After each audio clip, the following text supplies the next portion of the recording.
নানান দেশের নানান ভাষা, বিনা স্বদেশী ভাষা পুরে কি আশা? মাতৃভাষা মানুষের জন্মগত অধিকার এবং এ ভাষায় সে সবচেয়ে বেশি তৃপ্তি লাভ করে। বিশ্বজুড়ে হাজারো ভাষা প্রচলিত থাকলেও মায়ের ভাষায় তথা স্বদেশী ভাষায় যে কী তৃপ্তি, কী সুখ তা কেবল উপলব্ধিযোগ্য। আশা আকাঙ্ক্ষার সঠিক বহিঃপ্রকাশ কেবল মাতৃভাষাতেই সম্ভব। মানুষ চিন্তাশীল প্রাণী, তারা চিন্তা ভাবনা অন্যের কাছে পৌঁছে দেয় ভাষার মাধ্যমে।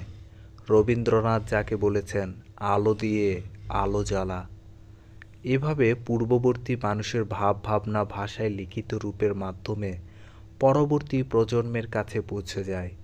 এভাবে একের জ্ঞান অন্যে উপলব্ধি করে গড়ে তুলেছে সভ্যতা। পৃথিবীতে এক দেশের মানুষের সাথে অন্য দেশের মানুষের চেহারার যেমন পার্থক্য রয়েছে, তেমনি ভাষারও রয়েছে পার্থক্য নানা ধরনের চেহারার মতো। পৃথিবীতে রয়েছে নানান জাতির মানুষের নানান ভাষা। এক এক দেশের মানুষ এক এক ভাষা ব্যবহার করে। মানুষ যে দেশে জন্মগ্রহণ করে এবং মাতা পিতা যে ভাষা ব্যবহার করে সেটাই সাধারণত তার মাতৃভাষা। মাতৃভাষার মাধ্যমে শিশুর বিকাশ সহজ ও সরল হয়। মাতৃভাষার মাধ্যমে মানুষ সমস্ত জ্ঞানের বিষয় সবচেয়ে বেশি উপলব্ধি করে এবং প্রকাশে সক্ষম। আমরা মাতৃভাষার সাথে সাথে অন্য ভাষাও আয়ত্ত করি, কিন্তু অন্য ভাষায় কিছু বুঝতে হলেও মাতৃভাষার মাধ্যমেই করে থাকি। মাতৃভাষাকে অবজ্ঞা অবহেলা করে কেউ কোনো দিন তার প্রতিভার বিকাশ ঘটাতে পারে না।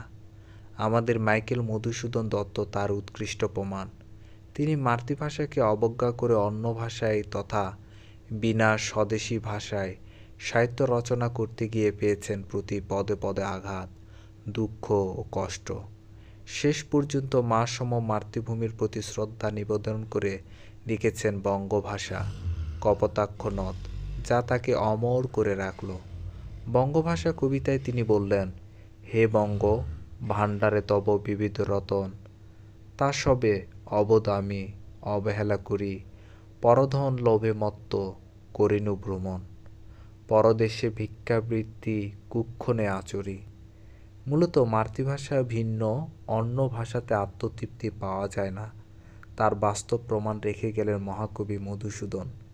এ মায়ের ভাষাকে রক্ষা করার জন্য বাংলার মানুষ রক্ত দিয়েছে, উৎসর্গ করেছে জীবন। যারা দেশ ছেড়ে বিদেশে থাকে, বিদেশি ভাষায় কথা বলে কাজ চালালেও তাদের আত্মতৃপ্তি ঘটে স্বদেশী মাতৃভাষার সাথে কথা বলে। তাছাড়া আত্মবিকাশে মাতৃভাষার কোনো বিকল্প নেই। মিল্টন পাহাড়ি ঝর্ণার কলধ্বনিতে সুর শুনতে পেতেন। মাতৃভাষা মানব জীবনে জাতীয় জীবনে এত গুরুত্বপূর্ণ বলেই আমরা মাতৃভাষার জন্য রক্ত দিয়েছি। সর্বোপরি একটি মানুষ নানা ভাষায় পণ্ডিত হলেও কেবল মাতৃভাষাতেই সে পরিতৃপ্ত হয়। মাতৃভাষার মাধ্যমেই ঘটে তার পূর্ণ বিকাশ। মা ও মাতৃভূমি যেমন সবচেয়ে প্রিয়, তেমনি মাতৃভাষা অর্থাৎ স্বদেশী ভাষাও প্রত্যেকের সমান প্রিয়। কারণ মাতৃভাষাই মনের ভাব প্রকাশের শ্রেষ্ঠ মাধ্যম। তাই প্রত্যেক জাতির কাছেই তার মাতৃভাষা মহামূল্যবান।